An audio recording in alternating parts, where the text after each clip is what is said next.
சங்கெடுத்து ஊதுங்கய்யா ராசா,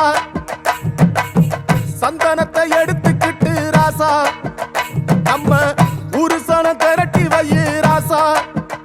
அந்த ஒத்தையடி பாதையில அவன் ஓடி வரான் காள மாட, அங்க உச்சி பானை ஒசரத்துல அவன் ஆடி வரான் காள மாட.